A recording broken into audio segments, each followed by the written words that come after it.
বাসায় কোনো প্রোগ্রাম হলে আমাদের থেকে ছোটরাই বেশি আনন্দিত হয়, আর তাদের খুশিতে আমরা বড়রা আনন্দিত হই। সো আজকে বাসায় কিসের প্রোগ্রাম ছিল এন্ড কি করলাম আমরা বাসায়, সেই সকল কিছু থাকছে এই ভিডিওতে। ভিডিওটি না টেনে শেষ পর্যন্ত দেখবেন। সো হ্যালো এভরিওয়ান, আসসালামু আলাইকুম। আশা করছি সবাই ভালো আছেন। আলহামদুলিল্লাহ আমিও ভালো আছি। সো সকাল সকাল ঘুম থেকে উঠে আমি বারান্দায় চলে গেলাম একটু ঠান্ডা বাতাস উপভোগ করার জন্য, আর বারান্দা থেকে বাইরের ভিউটা শুট করার জন্য।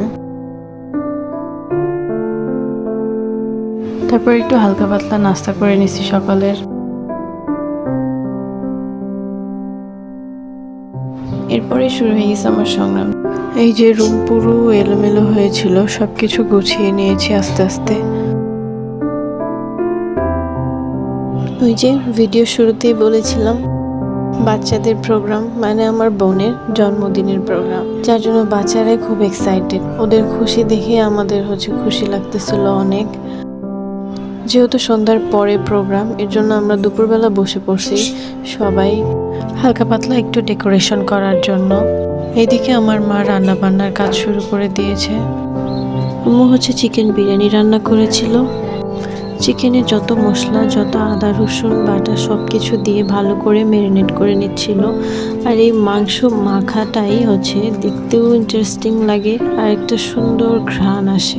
আম্মুর হাতে রান্না বলে কথা, আম্মু কিন্তু খুব সুন্দর রান্না করতে পারে। আমার কাছে তো খুব ভালো লাগে। আসলে প্রত্যেকটা মায়েরই রান্না প্রত্যেকটা সন্তানেরই ভালো লাগে খেতে, তাই না বলেন?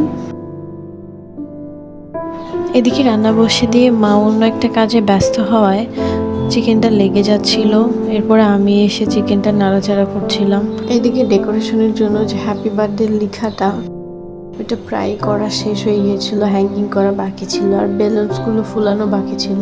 তখন প্রায় সন্ধ্যা হয়ে গিয়েছিল, আর আমি তাড়াহুড়া করছিলাম যেহেতু আমাকে কেক আনতে যেতে হতো। এরপরে বেলুন টেলুন ফুলানো সব শেষ, অ্যান্ড ডেকোরেশনের কাজও প্রায় শেষ, কিন্তু কেক আনার যে ভিডিওটা ওইটা রেকর্ড করতে ভুলে গিয়েছি আমি। অ্যান্ড এই তো বার্থডে সেলিব্রেশন হচ্ছে। আজকের ভিডিওটা এই পর্যন্তই। ভিডিওটি ভালো লেগে থাকলে অবশ্যই লাইক কমেন্ট শেয়ার করে পাশে থাকবেন। আর আপনি যদি আমার চ্যানেলে নতুন হন তাহলে চ্যানেলটি সাবস্ক্রাইব করে রাখতে পারেন আরও নিত্য নতুন ভিডিওর জন্য। আল্লাহ হাফেজ।